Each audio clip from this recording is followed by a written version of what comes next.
Hello dear students, how are you? I am Lal Prasad. Welcome to my channel. बच्चों, आज हम लोग एक नए चैप्टर 2 शुरू करने जा रहे हैं, जिस चैप्टर में पॉलिनोमियल्स के बारे में यानी बहुपद के बारे में पढ़ना है. लेकिन बच्चों, सबसे पहले कुछ हम पिछली कक्षाओं में अर्लियर क्लासेस में जो कुछ मैंने पढ़ा है उसके बारे में मैं डिस्कस करना चाहता हूँ. अर्लियर क्लासेस में आप लोगों ने बीजीय व्यंजकों के जोड़, घटाव, गुणा, भाग इत्यादि के बारे में आप लोगों ने पढ़ा होगा या पढ़ चुके होंगे. ठीक है बच्चों.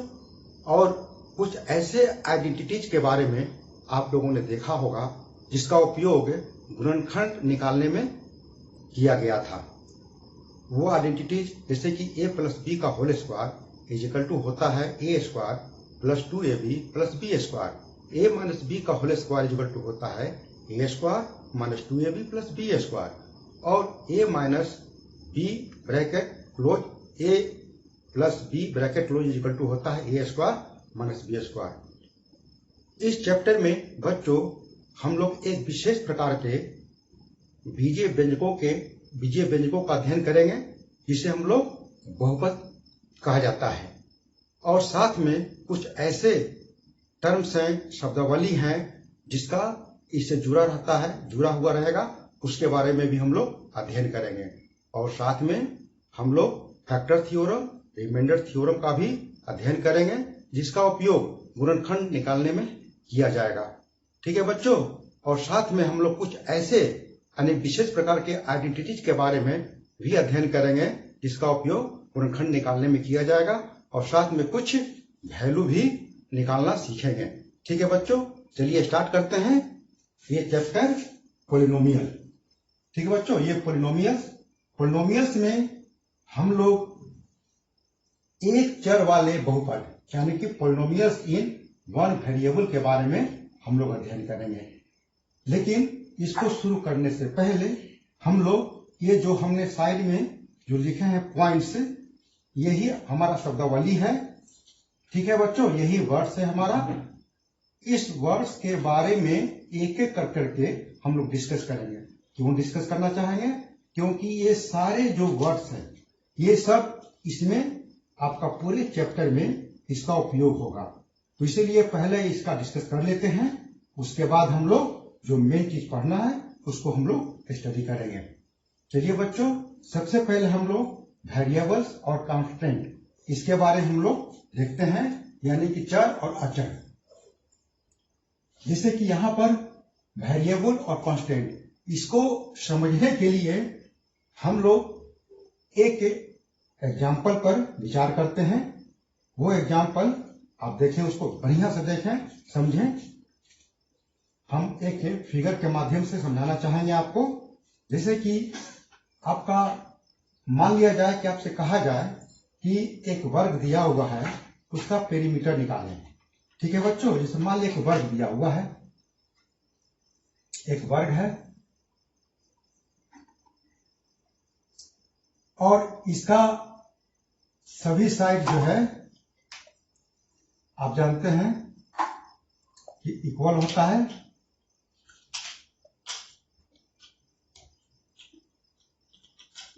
ठीक है. अब आपसे कहा जाए कि इसका प्रत्येक साइड जो है 3 यूनिट्स है, तो इसका पेरीमीटर क्या होगा? तो आप जानते हैं कि वर्ग में जो है इसके जितने भी साइड हैं उसकी कुल लंबाई हमारा पेरीमीटर होता है. अगर सबको जोड़ दें हम लोग तो वो पेरीमीटर होता है हमारा. और एक फॉर्मूला भी है कि वो पेरीमीटर बराबर होता है, perimeter of a square equal to होता है आपका 4 into side.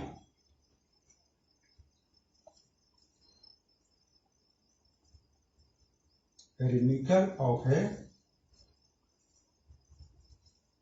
Square is equal to होता है 4 इंटू साइड. ये होता है. अब यहां पर ये साइड हमारा क्या दिया हुआ है? 3 यूनिट्स. और आप इसके द्वारा निकालेंगे आप तो 4 into 3 unit is equal to कितना हो जाएगा? 12 यूनिट्स. ठीक है बच्चों.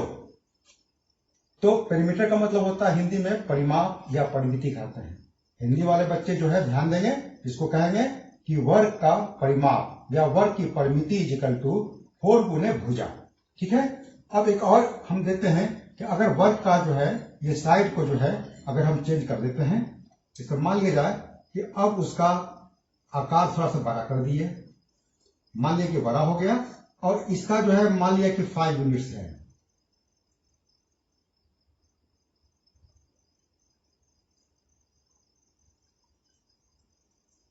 फाइव यूनिट्स है, ये भी आपका 5 यूनिट्स है, ये भी आपका सभी जो है 5 यूनिट्स है, ये भी हमारा 5 यूनिट्स है। अब इसको जो है पेरीमीटर क्या होगा इसका,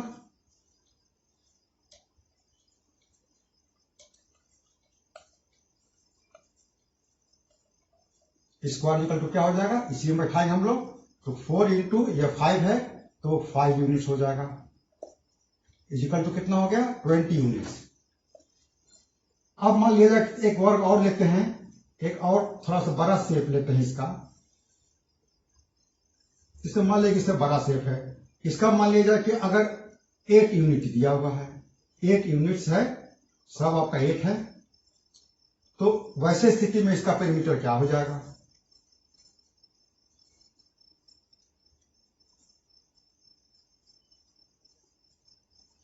क्या हो जाएगा 4 into 8 units is equal to 32 units. अब आप बच्चों ध्यान दें इस पर, यहां पर ये जो 4 है, यहां जो 4 है, यहां जो 4 है ना, यहां पर जो 4 है, ये 4 है, ये 4 है। आप देख रहे हैं कि तीनों एग्जाम्पल्स में हमने जो है साइड का जो है यूनिट को बदल बदल करके मैंने जब स्क्वायर का पेरीमीटर निकाला, तो इसके बदलने पर ठीक है, इसके बदलने पर क्या होगा कि हमारा पेरीमीटर ऑफ स्क्वायर भी अलग अलग आता है।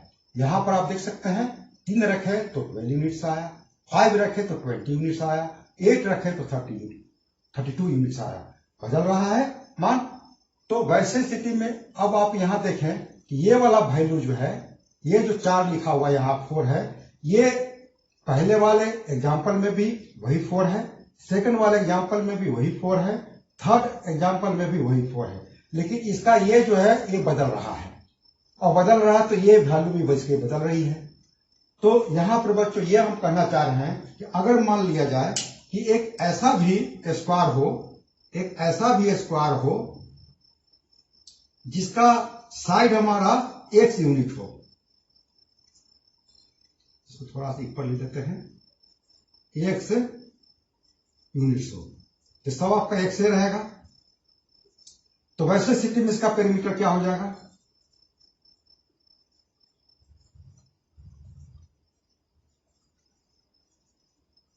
इसका पेरीमीटर क्या हो जाएगा 4 इंटू x यूनिट्स। हमने जो है इस फॉर्मूला में ही हमने जो है मान जो है मैंने रख दिया है फॉर्मूला में, तो x आपका साइड यहां है, तो क्या मिला हमारा 4 इंटू x यूनिट्स। अब इस x को आप समझ सकते हैं कि हमारा ये जो x है, ये यही हमारा यहां पर ये सब है, तो यहां पर x का अगर हमने 3 लिया तो कुछ और मिला, 5 लिया तो कुछ और मिला, 8 लिया तो कुछ और मिला, तो ये वाला मान आप देख रहे हैं कि ये बदल रहा है। ठीक है, इसके बदलने से उस स्क्वायर का पेरीमीटर भी बदल जाता है, यानी कि इसके बदलने पर। ठीक है, तो यहां पर इसको आप ऐसे भी लिख सकते हैं समझने के लिए कि ये इसको हम कह सकते हैं कांस्टेंट इनटू वेरिएबल, इसको ऐसे भी सकते हैं कांस्टेंट इनटू वेरिएबल। ठीक है, ये कांस्टेंट हो गया, ये वेरिएबल हो गया। ठीक है, तो हमारा ये कहना है कि इसको अब धीरे धीरे पिक्चर स्पष्ट हुआ होगा कि वेरिएबल किसको कहा जाएगा और कांस्टेंट किसको कहा जाएगा। ठीक है बच्चों, चलिए हम लोग इसके बारे में थोड़ा डिफिनेशन क्या बनता है हम लोग देख लेते हैं।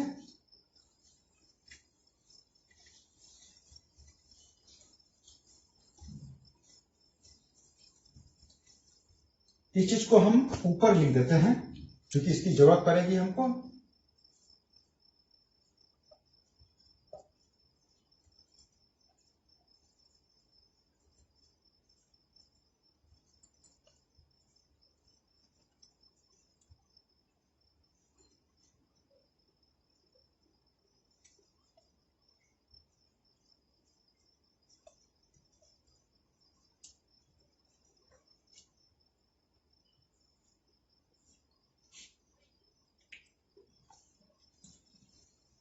अब यहां पर आप इसको डिफाइन कर सकते हैं कि वेरिएबल का मान जो है वो बदलता रहता है, लेकिन कांस्टेंट का मान जो है हमारा क्या होता है, वो हमेशा फिक्स होता है। यानी कहने का मतलब किया मान बदलता नहीं है, सॉरी, इसका मान बदलते रहता है, इसका मान नहीं बदलता है।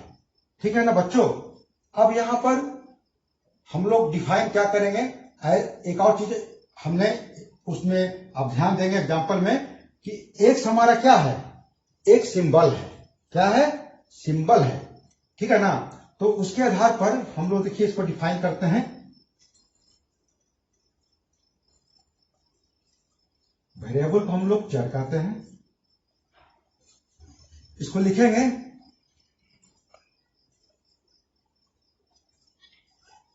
a variable is a symbol that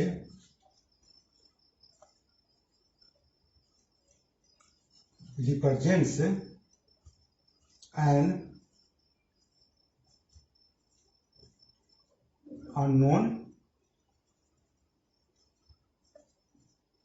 number।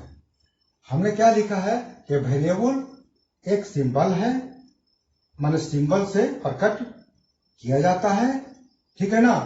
और जिसका वास्तविक जो मान होगा वो हमारा बदलता रहता है, माने कि वो परिवर्तन उसमें होता रहता है।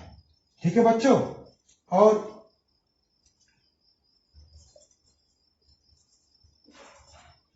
The letter x y z etc to denote variables. और हम लोग उसको जो अंग्रेजी वर्णमाला का जो लेटर है, small letter x y z, इसके द्वारा वेरिएबल को हम लोग प्रकट करते हैं। ठीक है बच्चों। अब इस प्रकार से आप इसको हिंदी में ऐसे भी कह सकते हैं कि चर उसको कहा जाता है जिसका मान बदलता रहता है, और अंग्रेजी वर्णमाला के छोटे अक्षर एक्स वाई जेड के द्वारा चर को प्रकट किया जाता है। ठीक है ना। अब उसके बाद हम लोग चलते हैं कांस्टेंट पर। इसको हम लोग कहते हैं अचर। इसका क्या डिफिनेशन होगा कि a constant is a fixed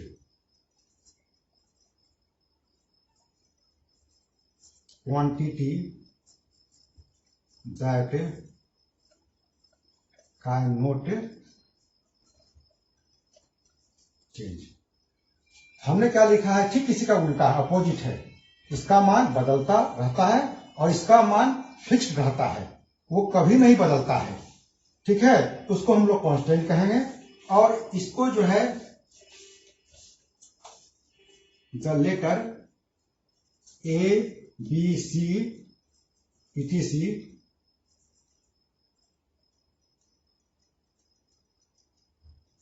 to denote constants. ठीक है बच्चों। तो यहां पर हम दोनों ने माने हम लोगों ने देखा कि वेरिएबल और कांस्टेंट में बेसिक अंतर क्या है वो भी समझ में आ गया, और उसका डिफिनेशन क्या है ये भी जो है मतलब कि क्लियर हुआ होगा। ठीक है बच्चों, अब हम लोग चलते हैं कोफिशिएंट पर। कोफिशिएंट क्या है इसको समझ लेते हैं। यहां पर बच्चों देखिए, यहीं पर जो है ना इससे क्लियर होता है ना, वो एग्जाम्पल के आधार पर हमने क्लियर किया है इसी जगह पर। ठीक है, अब यहां पर हम लोग चलते हैं कोफिशिएंट पर।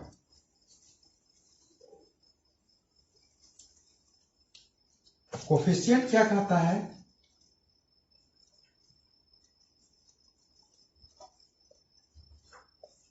इसको हम लोग बोलते हैं गुणांक। क्या बोलते हैं, गुणांक। ठीक है, अब यहां पर इसका डिफिनीशन है गुणांक का कि a coefficient is a number, a coefficient is a number that multiplies variables. ठीक है, यानी कहने का मतलब क्या, यहां पर आप देख सकते हैं, क्या देख सकते हैं कि यहां पर एक नंबर, वो हमारा कुछ भी होगा, ठीक है ना, उस नंबर के साथ वेरिएबल का मल्टीप्लाई है। ठीक है ना, तो उसमें हमारा जो नंबर होगा वो नंबर कोफिशिएंट होगा।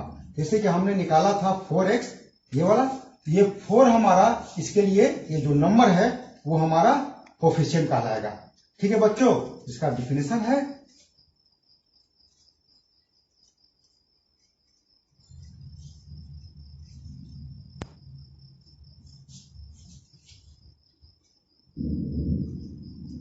यहां पर लिख सकते हैं ए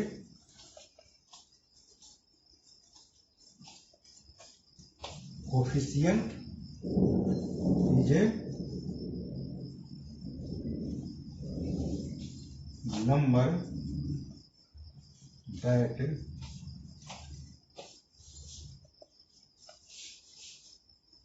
मल्टीप्लाइज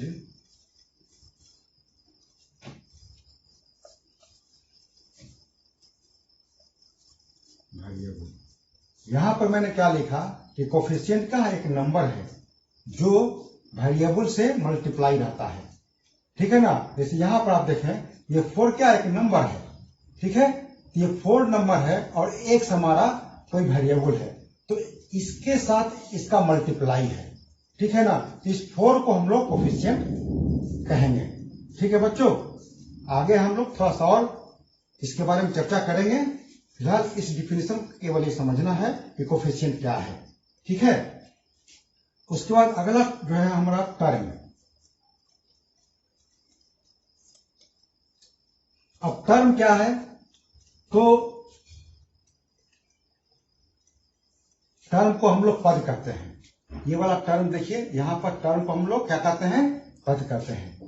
अब ये जो हमारा एक शब्द है, इसके बारे में चर्चा करते हैं। ठीक है,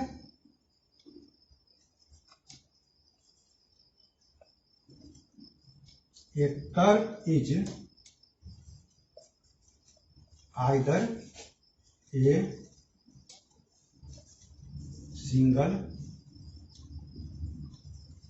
number or a single variable or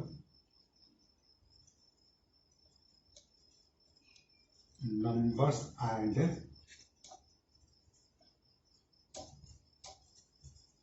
variables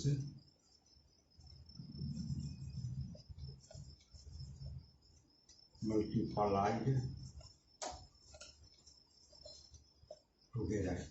हमने क्या लिखा है कि टर्म जो होगा या तो सिंगल नंबर होगा या सिंगल वेरिएबल होगा, चर होगा, या नंबर्स और वेरिएबल्स के साथ मल्टीप्लाइड रहेगा, तो वो हमारा टर्म होगा। ठीक है, टर्म्स आर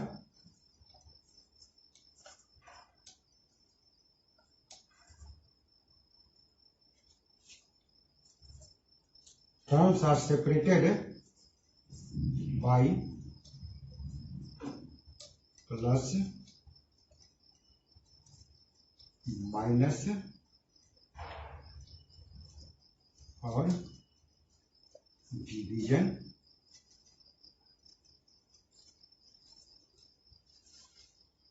साइन। और ये जो है टर्म हमारा जो है अलग रहेगा, किससे? वो प्लस से या माइनस से, प्लस माइनस ये डिवीजन, इसको और हटा दीजिए। माने कभी कभी जो है ना वो उसमें डिवीजन होता है, तो इससे वो बाइफर्केट माने अलग रहेगा, सेपरेट रहेगा। ठीक है बच्चों, तो इस प्रकार से ये टर्म को हमने डिफाइन किया।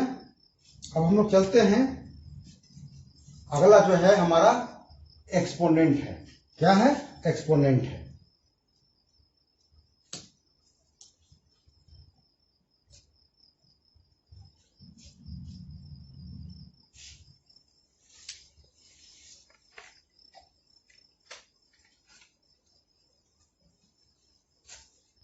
अगला टर्म हमारा क्या हुआ? एक्सपोनेंट पढ़ना है। तो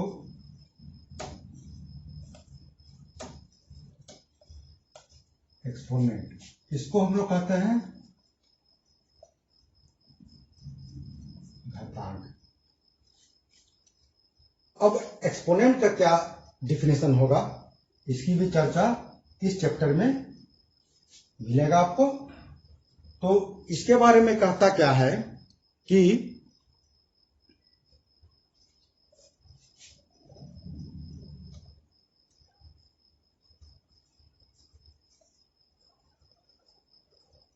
एक्सपोनेंट सेज, मैंने एक्सपोनेंट कहता है, इसके पहले हम लोग ऐसे जो है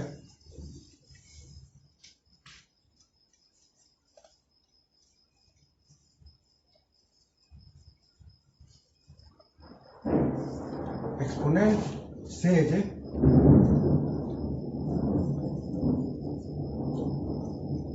how many times to use the value in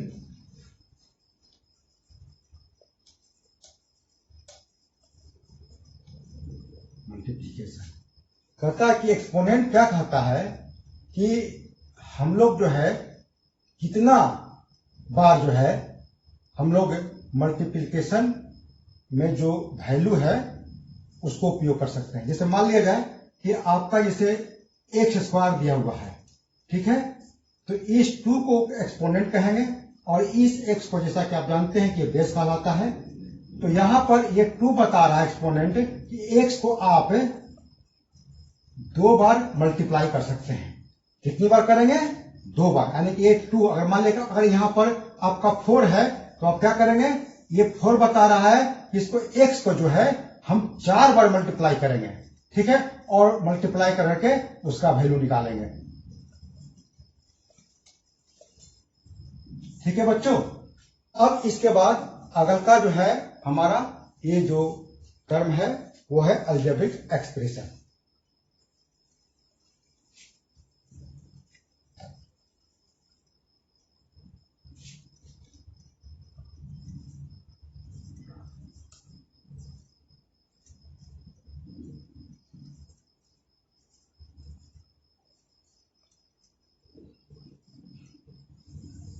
इसको कहते हैं बीजीय व्यंजक।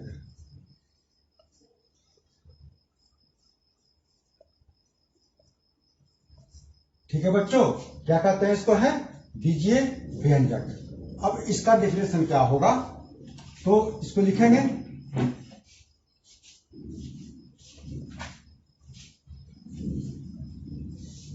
Any expression which is made up of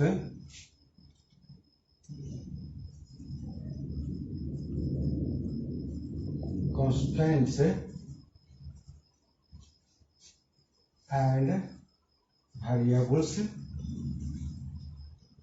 along with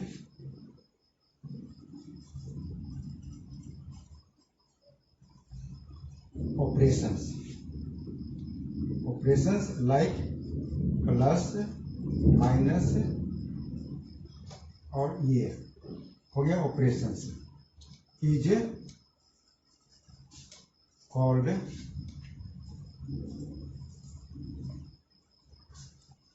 algebraic expression. यानी कह रहा है कि कोई भी एक्सप्रेशन व्यंजक जो कांस्टेंट और वेरिएबल से बना हो और उसमें आपका ये ऑपरेशन जो है लगा हुआ हो, ठीक है, तो वैसा अलजेब्रिक माने वैसा एक्सप्रेशन को हम लोग अलजेब्रिक एक्सप्रेशन कहेंगे, ठीक है। अब यहां पर एग्जांपल जो है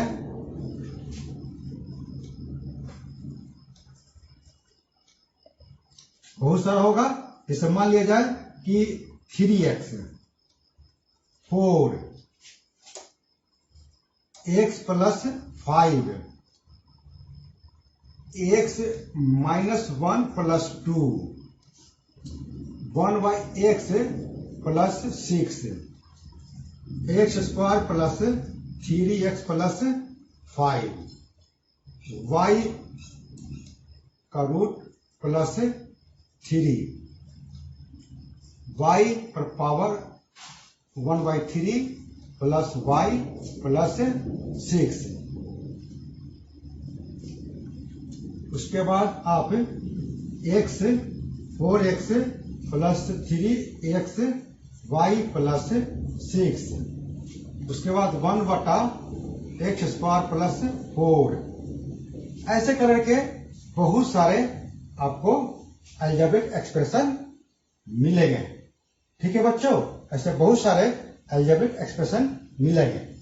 अब बच्चों हम लोग जो है इसको अगर समझ में आ गई है तो इसको या तो फिर समझने की कोशिश करें फिर से एक बार कि ये कहता क्या है कि इसमें आप देखिए सारा जो है आपका अलजेब्रिक एक्सप्रेशन कहलाता है। इस सब में ये ऑपरेशन जो देख रहे हैं ये जो हमारा संक्रिया है प्लस माइनस इनटू और डिवीजन है ना, इसमें लगा हुआ रहेगा, सब में नहीं, माने किसी न किसी में आपका लगा हुआ रहेगा, ठीक है। और साथ में ये भी आप देख रहे हैं कि एक्सपोनेंट भी आपका इसमें आपका हाफ एक्सपोनेंट है, 1/3 एक्सपोनेंट है, किसी में नेगेटिव एक्सपोनेंट है, ये आपको मिलेगा। इस तरह से जो भी आपको व्यंजक होंगे वो अलजेब्रिक एक्सप्रेशन कहे जाएंगे, ठीक है बच्चों। अब हम लोग जो है वेरिएबल को देखा, कांस्टेंट के बारे में सीखा, कोफिशिएंट, टर्म, एक्सपोनेंट और अलजेब्रिक एक्सप्रेशन। अब इन सबों को जो है एक चार्ट के माध्यम से इसको हम लोग थोड़ा सा देख लेते हैं ताकि वो याद करने में, मेमोरी में रखने में आपको सुविधा होगी।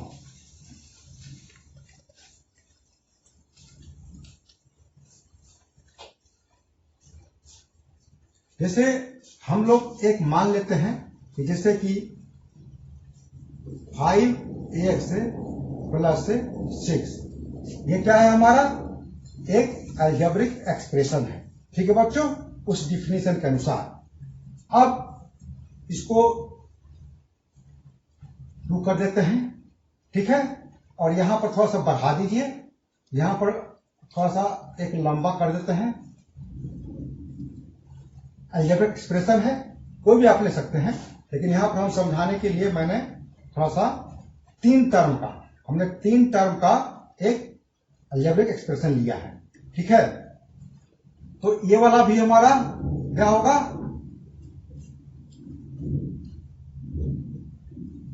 इसको हम लोग ये भी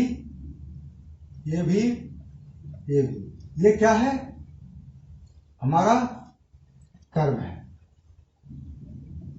ये भी हमारा क्या है कर्म है, ये भी क्या हमारा कर्म है, ठीक है बच्चों। और ये वाला क्या हमारा है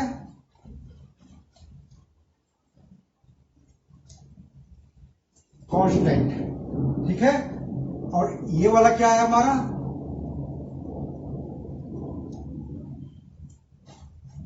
वेरिएबल है, और इसमें ये भी कोफिशिएंट है,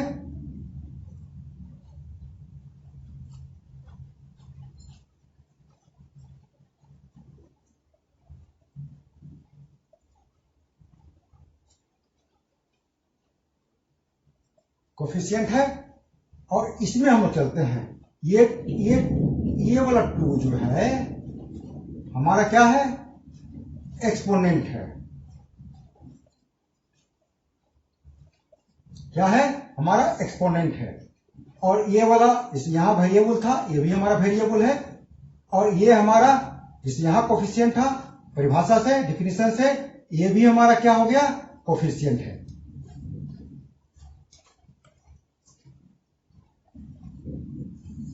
ठीक है।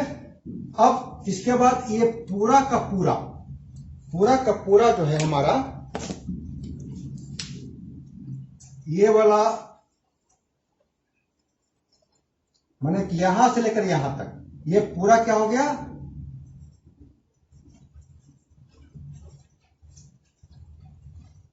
अलजेब्रिक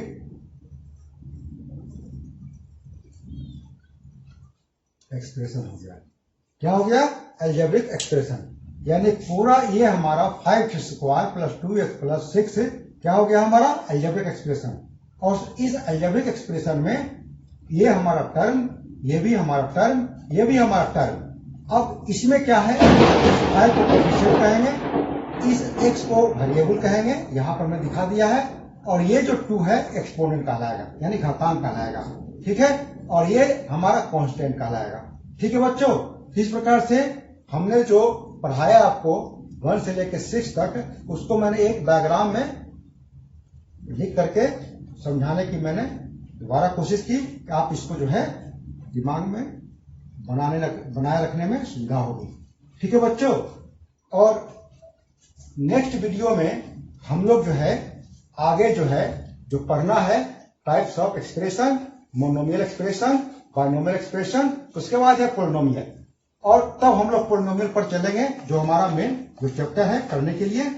और उसमें जो है पोलिनोमियल्स इन 1 वेरिएबल के बारे में देखेंगे कि किसको माने कि वो माने कि इसको माने कैसे परिभाषित करेंगे।